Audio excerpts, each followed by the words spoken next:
ঈশ্বর 6টি দিনে পৃথিবী এবং মানুষ নির্মাণ করলেন। সপ্তম দিনে তিনি বিশ্রাম নিলেন। আরেকটি দিনকে তিনি উল্লেখ করলেন অষ্টম দিন হিসাবে, আর সেটা করলেন তিনি অনেক পরে এসে। এবং সেই দিনটিকে তিনি বলছেন চিরকাল এই নিয়ম তোমরা বহন করবে, অন্যের থেকে যে তোমরা আলাদা, তোমরা যে আমার সেই চিহ্ন স্বরূপ হয়ে। আসুন আমরা সেই অষ্টম দিনকে চিনি। জয় যিশু, জয় যিশু, জয় যিশু, জয় যিশু, জয় যিশু। পিতার ঈশ্বরে গৌরব করি যে তিনি আজকে আবার আমাকে আপনাদের সাথে একত্রিত হওয়ার সুযোগ করে দিয়েছেন। Hallelujah, hallelujah, hallelujah, hallelujah. খ্রিস্টতে প্রিয় ভাই এবং বোন, বড়দিনের মতো বা ক্রিসমাসের মতো আরো একটি দিন, যে দিনটাকে আমরা খ্রিস্ট বিশ্বাসীরা খুব আনন্দের সাথে উদযাপন করি, আনন্দ করি, উল্লাস করি, অর্থ ব্যয় করি, সাজগোজ করি, আমরা আলোকসজ্জা দিয়ে সমস্ত পৃথিবী কাঁপিয়ে তুলি এবং সমস্ত পৃথিবীব্যাপী তা হয়ে থাকে। সেটাকে আমরা বলে থাকি নতুন বছর, অথবা বাঙালি খ্রিস্ট বিশ্বাসীদের ভাষায় ছোট দিন। কিন্তু কেন? এটা কি কোনো খ্রিস্টীয় আচরণ, না শুধুমাত্র আনন্দ? আমাদের জানা উচিত বাইবেল আমাদেরকে কি বলে। যদি এটা শুধুমাত্র আনন্দ হয় তাহলে সবাই যা করছে ঠিক আছে, কিন্তু যদি খ্রিস্টীয় আচরণ হয় তাহলে আমাদের জানতে হবে আসলে এটা কি। প্রিয় ভাই এবং বোন, আমরা জানি মনুষ্য নির্মাণ হলো, মনুষ্য ঈশ্বরের কাছ থেকে দূরে সরে গেল, পাপে পতিত হলো, ঈশ্বর অনুশোচনা করলেন, তারপরে ঈশ্বর আবার আমাদের প্রতি তার প্রেম ঢেলে দিলেন, আমাদেরকে রক্ষা করলেন। আর যখন তিনি আমাদেরকে রক্ষা করার সমস্ত ব্যবস্থা করলেন, তখন তিনি আমাদেরকে কিছু চিহ্ন দিলেন, যে এই চিহ্নগুলো আমাদেরকে বহন করতে হবে। আর ওই চিহ্নগুলোই আমাদেরকে জগতের থেকে সম্পূর্ণ আলাদা করে রাখে, যে আমরা আর জগতের নই, কিন্তু আমরা কার? খ্রিস্টের। আমরা কার? ঈশ্বরের। আমরা জগতের নই, জগতের অন্য যারা আছে তাদের মতো নই, যারা সংখ্যা গরিষ্ঠ তাদের মতো নই, কিন্তু আমরা কার মতন? আমরা ঈশ্বরের মতন, আমরা আলাদা। প্রিয় ভাই এবং বোন, আসুন আমরা দেখি লূক তার 2:21। আর যখন বালকটির ত্বকচ্ছেদনের জন্য 8 দিন পূর্ণ হলো, তখন তাহার নাম যিশু রাখা গেল। এই নাম তাহার গর্ভস্থ হইবার পূর্বে দূতের দ্বারা রাখা হইয়াছিল। আমেন। বালকটি বলতে প্রভু যীশু খ্রিস্ট। যেদিন প্রভু যীশু খ্রিস্টের 8তম দিন বা 8 দিন বয়স, সেই দিন ঈশ্বরের দেওয়া নিয়ম অনুযায়ী যিশুকে মন্দিরে নিয়ে যাওয়া হলো, তার ত্বকচ্ছেদ করা হলো বা লিঙ্গাগ্র ছেদ করা হলো, এবং যিশুর যে নাম গোপনে স্বর্গদূত বলে গিয়েছিলেন মরিয়মের কাছে, সেই নামটি প্রকাশ্যে ঘোষণা করা হলো, যে বালকটির নাম যিশু। যিশু নামের অর্থ ত্রাণকর্তা, মুক্তিদাতা, উদ্ধারকর্তা। লোকেরা জানলো যে একজন বালক এসেছেন, তার নাম যিশু, তার মানে তিনি ত্রাণকর্তা, তিনি জগতের উদ্ধারকর্তা, তিনি জগতের মুক্তিদাতা। যদি এই নামটা ঘোষণা করা না হয় তাহলে লোকেরা জানবে না যে ইনিই যিশু। আর তাই অষ্টম দিনের দিন প্রভু যিশুকে মন্দিরে নিয়ে আসা হলো, ত্বকচ্ছেদ করা হলো, এবং সেই দিনেই যিশুর নাম অন্যের কাছে ঘোষণা করা হলো, জগতের কাছে ঘোষণা করা হলো। যেটা গোপনে ছিল, যেটা ঈশ্বর এবং মরিয়মের মধ্যে ছিল, সেই নামটা এখানে জগতের কাছে প্রকাশ্যে বলে দেওয়া হলো, ইয়েস, এই যে যিশু। অষ্টম দিনের দিন।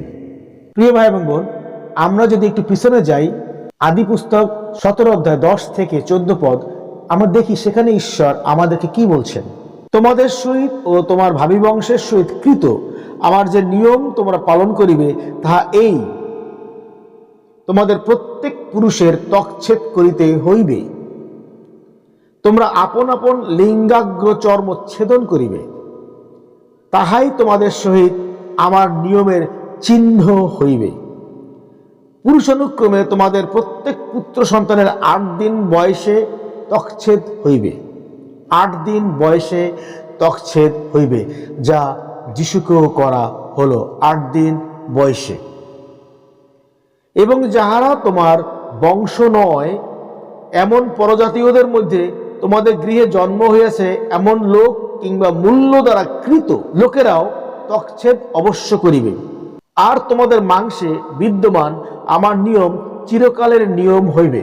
আরেকবার পড়ি, আর তোমাদের মাংসে বিদ্যমান আমার নিয়ম চিরকালের নিয়ম হইবে।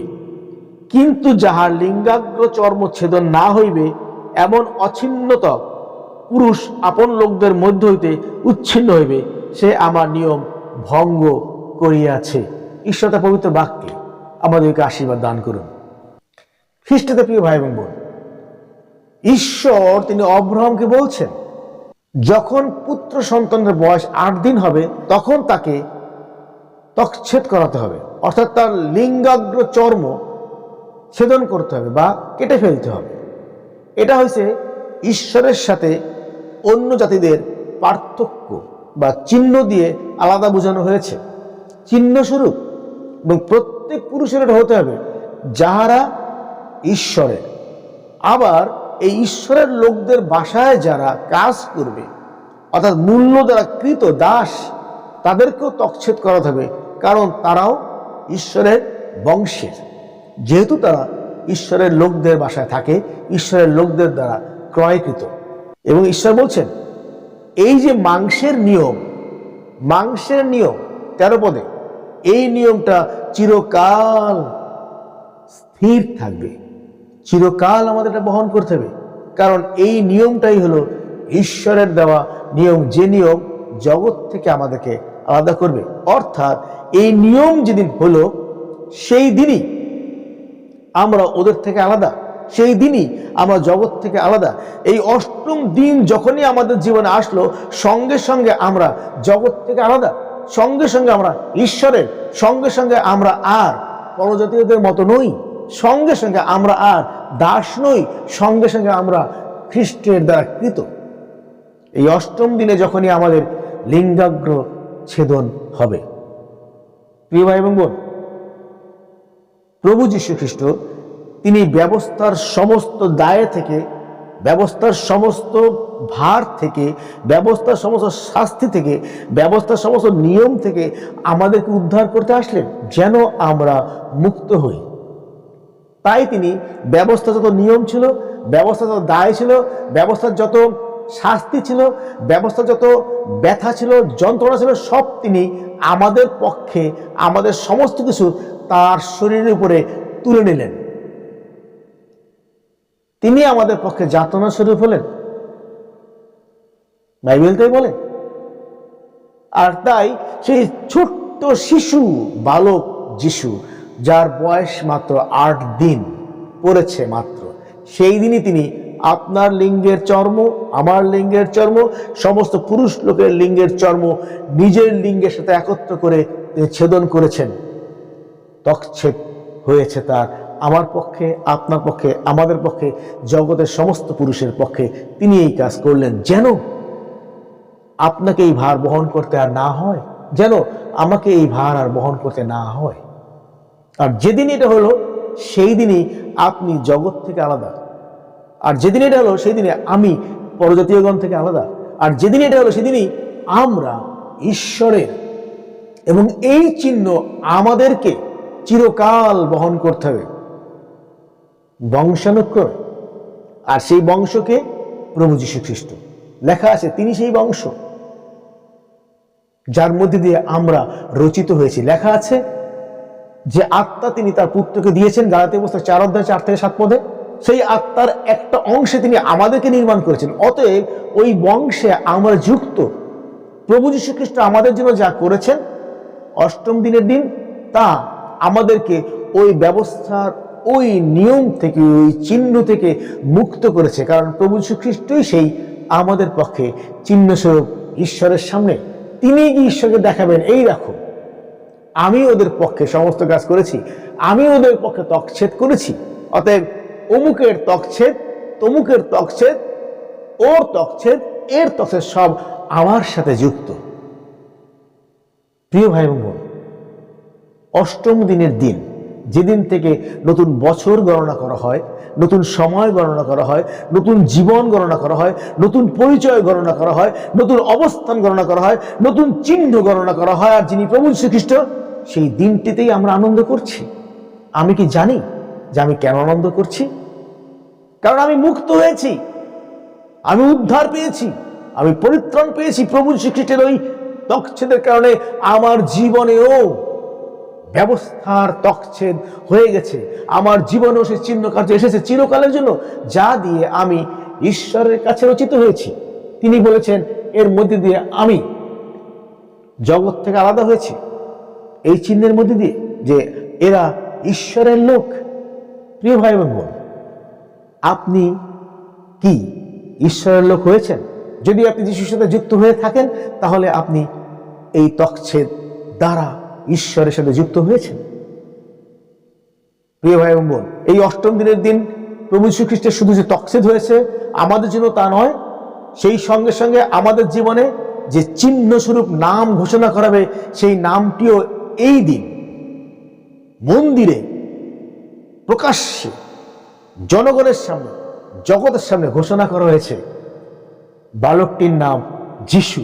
প্রিয় ভাই এবং বোন, আপনার জীবনে, আমার জীবনে কি সেই বালকটির নাম যে যিশু, তা কি আমরা ঘোষণা করেছি?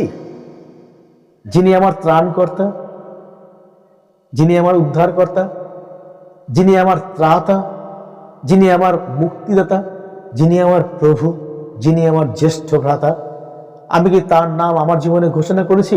এই অষ্টম দিনের দিন তিনি আমার জন্য সব করেছেন, আমাকে শুধু আমার জীবনে তার নাম ঘোষণা করতে হবে। আমি কি এটা করেছি? প্রিয় ভাই এবং বোন, তিনি আমার জন্য তকছেদ করেছেন, আমাকে সে কাজ আর করতে হয় নাই। কিন্তু এই অষ্টম দিনের দিন আমি কি শুধুমাত্র আলোকসজ্জা, বোম, বাজি, সাজগোজ, খাওয়া দাওয়া, উন্মাদনা, এগুলো নিয়ে ব্যস্ত? আমি কি আমার জীবনে প্রভু যীশু খ্রিস্টের নাম ঘোষণা করেছি জগতের সামনে? ইয়েস, প্রভু যীশু খ্রিস্ট যিনি আমার পক্ষে সমস্ত কাজ সাধন করেছেন, তিনি ঈশ্বরের একজাত পুত্র, আমার ত্রাতা, আমি কি ঘোষণা করেছি? আর যদি ঘোষণা করে না থাকি, তাহলে আমি এই নতুন সময়, এই নতুন বছর, এই নতুন জীবন আমি আনন্দের জন্য উপভোগ করতে পারি না। কারণ ওই সময়টা নতুন সময়, ওই জীবনটা নতুন জীবন, ওই সুযোগটা নতুন সুযোগ, ওই ঘরটা নতুন ঘর। ওখানে ঢুকতে গেলে আমাকে অবশ্যই স্বীকার করতে হবে যে প্রভু যীশু খ্রিস্টই আমার ত্রাতা, এই ঘোষণা আমার জীবনে দিতে হবে। আর সঙ্গে সঙ্গে আমি ওই নতুন সময়ের ভিতরে প্রবেশ করলাম, কারণ প্রভু যীশুকে ছাড়া নতুন সময় রচিত হয় না। তাহলে আমরা এখনো পুরাতন সময়ের মধ্যেই পড়ে আছি। এই নতুন বছরকে যদি আমার জীবনে সেলিব্রেট করতে হয়, তাহলে আমাকে আগে নতুন জীবন গ্রহণ করতে হবে। কারণ প্রভু যীশু খ্রিস্টের নাম আমার জীবনে ঘোষণা করাই হলো নতুন বছর, নতুন সময়, নতুন জীবন, নতুন চলা, নতুন ঘর, নতুন উন্মাদনা, নতুন আনন্দ। প্রিয় ভাই এবং বোন, যার কোনো শেষ নাই, এই নতুনের কোনো শেষ নাই, চিরকাল এই নতুন থাকবে। কারণ লেখা আছে আমরা মাংসে চিরকাল ইয়া বহন করব। প্রভু যীশু সেই কাজ আমাদের পক্ষে করে গিয়েছে। আপনি আমি কি করতে পারি? পিঠা খাওয়ার আয়োজন করব, অবশ্যই করব, কিন্তু সেই খাওয়াটা যেন প্রভু যীশুকে কেন্দ্র করে হয়। বাজি ফুটাবো, অবশ্যই ফুটাবো। আলোকসজ্জা করবো, অবশ্যই করবো। কারণ আমার এই বাজি ফুটানো, আমার এই আলোকসজ্জা, আমার এই সাজগোজ, আমার এই পিঠা খাওয়ার মধ্যে দিয়ে যেন জগৎ জানতে পারে আমার জীবনে প্রভু যীশু খ্রিস্টের নাম ঘোষণা করা হচ্ছে, যিনি আমার ত্রাতা, ঈশ্বরের একজাত পুত্র। যদি তা না হয়ে থাকে, তাহলে এই নতুন সময় আপনার নয়, এই নতুন বছর আপনার নয়, নতুন জীবন আপনার নয়। আপনি পুরাতনের ভিতরে পড়ে আছেন। আসুন আমরা গালাতীয় পুস্তক থেকে দেখি, আর 5 অধ্যায় 2 পদ এবং 6 পদ। দেখো, আমি পৌল তোমাদেরকে কহিতেছি, যদি তোমরা তকছেদপ্রাপ্ত হও, তবে খ্রিস্ট হইতে তোমাদের কিছুই লাভ হইবে না। 6 পদ। কারণ খ্রিস্ট যিশুতে তকছেদের কোনো শক্তি নাই, অতকছেদেরও নাই, কিন্তু প্রেম দ্বারা কার্যসাধক বিশ্বাসী শক্তিযুক্ত। কিন্তু প্রেম দ্বারা কার্যসাধক বিশ্বাসী, শক্তিযুক্ত। আমেন। প্রিয় ভাই এবং বোন, বাইবেল বলছে তকছেদ করতে পারেন, কিন্তু প্রভু যিশুতে এই তকছেদের কোনো মূল্য নাই, কারণ প্রভু যীশু খ্রিস্ট এই তকছেদ করে গেছেন আপনার জন্য, আমার জন্য। অর্থাৎ ওটা আর আপনার জন্য গ্রহণযোগ্য নয় আপনার জীবনে। অতচ্ছেদ থাকলেও সেটা কোনো বিষয় নয়। আমরা জানি পরজাতীয়রা তকছেদ করে এবং তারা বলে থাকে আমাদের পূর্বপুরুষরা করেছিল তাই আমাদের করতে হবে। কিন্তু প্রিয় ভাই বোন, প্রভু যীশু খ্রিস্ট সেই কাজ শেষ করে গিয়েছেন আমাদের পক্ষে। এই জন্যই এই তকছেদের কোনো মূল্য প্রভু যীশু খ্রিস্টের কাছে নাই, অতকছেদেরও নাই। কিন্তু প্রেম দ্বারা কার্যসাধক, বিশ্বাসী, শক্তিযুক্ত। প্রেম দ্বারা কার্যসাধক, প্রেম। আর এই প্রেম হলেন ঈশ্বর। প্রেম আমাদের পক্ষে যে কাজ করেছেন সেইটাকে বিশ্বাস করাই আমাদের জন্য শক্তিযুক্ত। প্রেম তিনি আমাদের জন্য কি করেছেন? প্রভু যীশুকে পাঠিয়েছেন। আর ঈশ্বরের সেই প্রেম প্রভু যিশুতে আমাদের সামনে দৃশ্যমান এবং প্রকাশিত। অতএব যখন আমরা প্রভু যিশুকে বিশ্বাস করি এবং আমাদের জীবনে গ্রহণ করি, তখন ঈশ্বরের সমস্ত কর্মকাণ্ড আমাদের জীবনে প্রবেশ করে এবং আমরাও ঈশ্বরের কাছে গ্রহণযোগ্যতা পাই। আমি একা একা, আপনি একা একা ঈশ্বরের কাছে গ্রহণযোগ্যতা পাই না। কিন্তু এই প্রেম যাকে আমরা বিশ্বাস করি, তখন সেটা আমাদের জীবনে শক্তিযুক্ত হয়।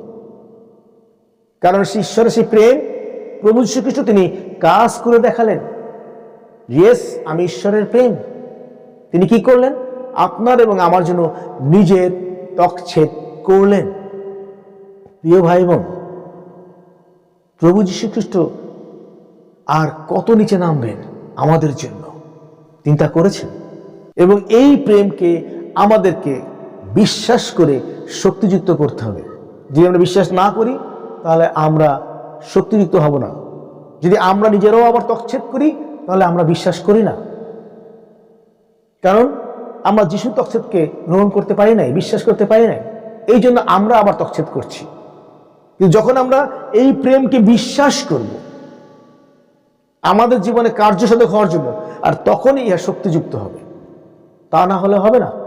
আর এটাই সেই নতুন সময়, নতুন জীবন, নতুন অবস্থান, নতুন বছর। প্রিয় ভাই এবং বোন, আসুন এই চিহ্ন কার্যের মধ্যে দিয়ে আমরা নতুন হই ঈশ্বরের সামনে, যেন ঈশ্বর গৌরবান্বিত হন, যেন আমাদের সমস্ত আনন্দ ঈশ্বরের কার্যে গৃহীত হয়। অতএব যীশু খ্রিস্টের অষ্টম দিনের দিন যে তকছেদ আপনার এবং আমার পক্ষে, এবং নিজের যিশু নামকে জগতের সামনে ঘোষণা করা আমাদের জীবনে গ্রহণ করি, এবং এই গ্রহণ করার মধ্যে দিয়ে আমরাও নতুনের মধ্যে প্রবেশ করি। আসুন আমরা যীশু খ্রিস্টের সেই তকছেদকে বিশ্বাসে গ্রহণ করি, যেন তার শক্তিযুক্ত হয় বাইবেল অনুযায়ী, এবং যীশু খ্রিস্টের নামকে আমাদের জীবনে ঘোষণা করি, যেন জগৎ জানতে পারে, ইয়েস, আমি খ্রিস্টের, আমি নতুন, আমি আর পুরাতন নই। আমার জীবনের সবই নতুন, সময় নতুন, জীবন নতুন, বছর নতুন, আনন্দ নতুন, আমার উল্লাস নতুন, চিন্তা ভাবনা নতুন, ঘর নতুন, সবই নতুন। আসুন আমরা ঈশ্বরের প্রেমকে বিশ্বাসে গ্রহণ করি, যেন তা আমাদের জীবনে শক্তিযুক্ত হয়, এবং এর মধ্যে দিয়ে যেন আমরা আমাদের জীবনে বলতে পারি শুভ সময়, নতুনের শুভেচ্ছা। Amen, amen. ধন্যবাদ সকলকে। খ্রিস্ট প্রভু যীশু আপনার জীবনে গৌরবান্বিত হন।